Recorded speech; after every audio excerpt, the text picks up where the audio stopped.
हर खबर पर होगी आपकी पकड़। डाउनलोड कीजिए एबीपी लाइव ऐप।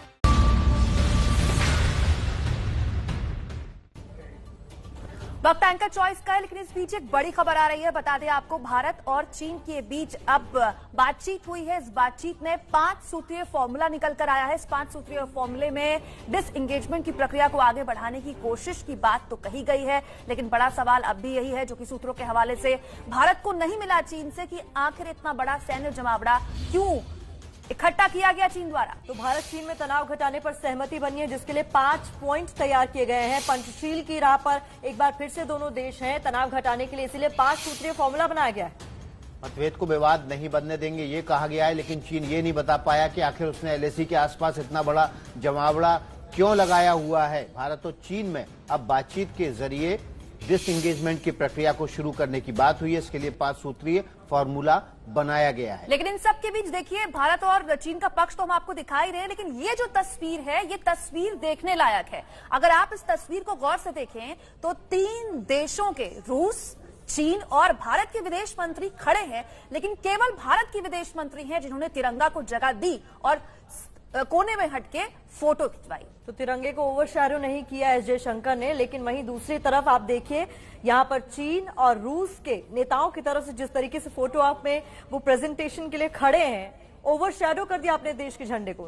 राष्ट्रध्वज का सम्मान, राष्ट्रध्वज का जो सम्मान है वो रखा। प्रोटोकॉल होता है इस दौरान, जब बहुपक्षीय बातचीत होती है, फोटो सेशन होता है। फोटो सेशन में झंडे के बगल में, बाजू में खड़े होकर फोटो खिंचाई जाती है। झंडे को ओवरशेडो यानी कि ढककर नहीं खड़ा हुआ जाता है, और एस जयशंकर ने उसी प्रोटोकॉल का पालन किया, जबकि रूस और चीन के विदेश मंत्री अपने झंडे के सामने आकर डट गए। एक अधिकारी के तौर पर विदेश मंत्रालय में लंबे वक्त तक काम करने का उनका अनुभव ही था। देखिए, और इस बात को भी समझिए कि बात कुछ सेकंड की होती है, लेकिन तकनीकी तौर पर भी यही सही है जो एस जयशंकर ने किया विदेश मंत्री के तौर पर।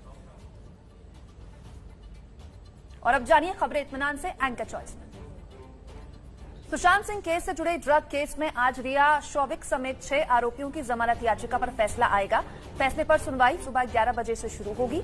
रिया चक्रवर्ती, शौविक, सैमुअल मिरांडा, विपेश सावंत, जैद बलात्रा, अब्दुल बासित परिहार की याचिका पर फैसला आना है। ये सभी लोग अभी न्यायिक हिरासत में हैं। गुरुवार को सेशंस कोर्ट में रिया के वकील ने बचाव की दलील पेश करते हुए कहा कि रिया के पास से कोई ड्रग्स बरामद ही नहीं हुआ। एनसीबी ने रिया में दबाव में लेकर उनसे बयान लिया है। रिया ने हमेशा जांच एजेंसियों का सहयोग किया है। इसी केस से जुड़े जो आरोपी पकड़े गए थे वो जमानत पर बाहर है।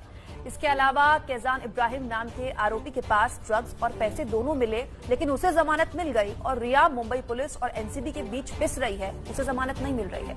सुशांत सिंह राजपूत के मौत के मामले में ड्रग के आरोप झेल रही रिया के समर्थन में कांग्रेस के लोकसभा सांसद अधीर रंजन चौधरी सामने आ गए हैं। कांग्रेसी नेता अधीर रंजन ने रिया को बंगाली ब्राह्मण महिला बताते हुए उनका समर्थन किया। अधीर रंजन ने बीजेपी पर निशाना साधते हुए कहा कि सुशांत सिंह राजपूत एक भारतीय एक्टर थे, लेकिन बीजेपी ने सियासी फायदा उठाने के लिए उन्हें बिहारी कलाकार बना दिया। इस हिसाब से रिया चक्रवर्ती भी बंगाली ब्राह्मण हैं। कांग्रेस नेता ने यह भी कहा कि रिया पर न ही हत्या न ही आत्महत्या के लिए उकसाने का आरोप लगा है, बल्कि उन्हें एनडीपीएस की धाराओं के तहत गिरफ्तार किया गया है। रिया के भाई शौविक चक्रवर्ती ने अपने बयान में यह मान लिया है कि वो सुशांत के लिए ड्रग्स की सप्लाई करता था। रिया सुशांत के क्रेडिट कार्ड के जरिए ड्रग्स की पेमेंट किया करती थी। शौविक ने यह भी माना है कि ड्रग्स को लेकर बासित और रिया के साथ उसकी चैट भी सही है। शौविक का यह बयान एनडीपीएस एक्ट के सेक्शन 67 के तहत दर्ज किया गया है।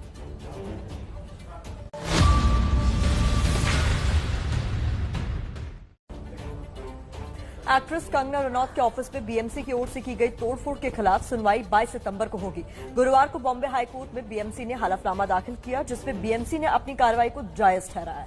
बीएमसी ने कोर्ट में कहा है कि उन्होंने अवैध निर्माण पर कार्रवाई की है।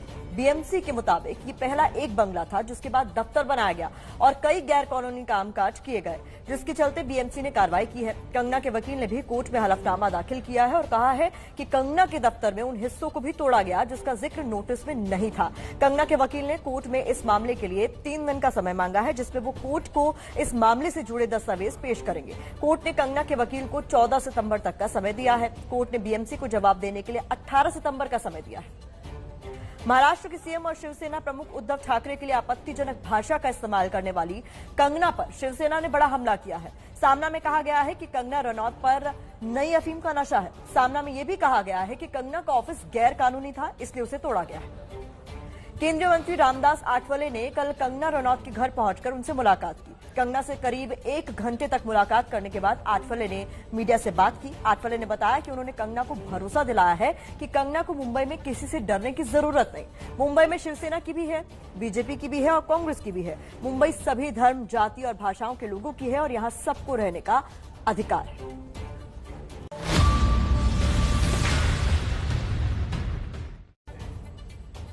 आज प्रधानमंत्री मोदी नई शिक्षा नीति 2020 पर देशभर के शिक्षकों को संबोधित करेंगे। इस कार्यक्रम को शिक्षा पर्व नाम दिया गया है। पीएम का संबोधन सुबह 11 बजे होगा। इस कार्यक्रम में राष्ट्रीय पुरस्कार पाने वाले शिक्षक और देश के जाने माने शिक्षक शामिल होंगे। आज संसद भवन में रक्षा मंत्रालय से जुड़ी संसदीय स्थायी समिति की बैठक होगी। बैठक दोपहर 3 बजे से होगी। बैठक में रक्षा मंत्रालय के सचिव और दूसरे वरिष्ठ अधिकारी शामिल होंगे। बैठक में चीन सीमा विवाद पर चर्चा हो सकती है। इसके अलावा बॉर्डर इलाके में सेना को खाना और रसद पहुंचाने पर भी चर्चा होगी। बीजेपी नेता जुएल ओराम समिति के अध्यक्ष हैं और कांग्रेस नेता राहुल गांधी, एनसीपी नेता शरद पवार और शिवसेना नेता संजय राउत इस समिति के सदस्य हैं। राज्यों के बीच स्टार्टअप प्रतिस्पर्धा की रैंकिंग आज जारी होगी। केंद्रीय मंत्री रविशंकर प्रसाद रैंकिंग की लिस्ट जारी करेंगे। उद्योग और आंतरिक व्यापार संवर्धन विभाग उभरते स्टार्टअप्स को बढ़ावा देने के लिए हर साल ये रैंकिंग लिस्ट जारी करता है। स्टार्टअप्स रैंकिंग का मकसद राज्यों और केंद्र शासित प्रदेशों को उनके स्टार्टअप्स इकोसिस्टम के आधार पर रैंकिंग देना है। ये रैंकिंग किसी राज्य या केंद्र शासित प्रदेश को स्टार्टअप्स के लिए दिए जाने वाले नीतिगत समर्थन और शुरुआती फाइनेंस सुविधा के प्रदर्शन के आधार पर दी जाती है। इस साल रैंकिंग प्रतिस्पर्धा में 22 राज्य और 3 केंद्र शासित प्रदेश शामिल हैं।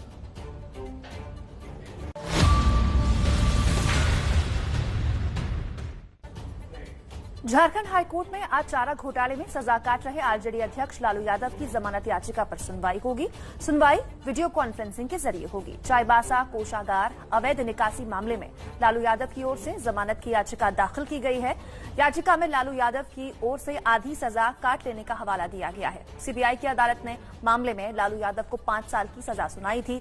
लालू यादव 23 दिसंबर 2017 से 3 अलग अलग मामलों में जेल में बंद हैं।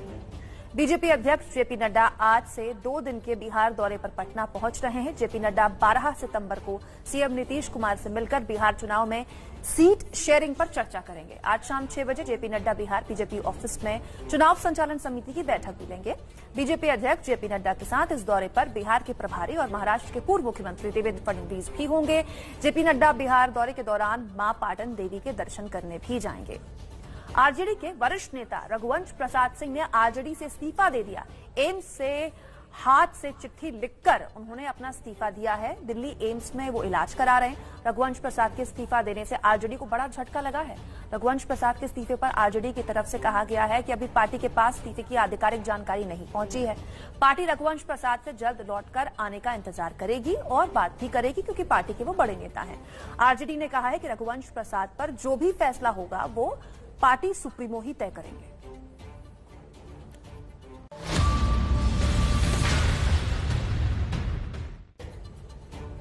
ऑस्ट्रेलिया के दिग्गज बल्लेबाज स्टीवन स्मिथ ने विराट कोहली की तारीफ की है। स्टीवन स्मिथ ने विराट की तारीफ करते हुए कहा कि विराट कोहली वनडे क्रिकेट में दुनिया के सबसे बेहतरीन बैट्समैन हैं। चेन्नई सुपर किंग्स के तेज गेंदबाज दीपक चाहर की कोरोना टेस्ट रिपोर्ट नेगेटिव आई है।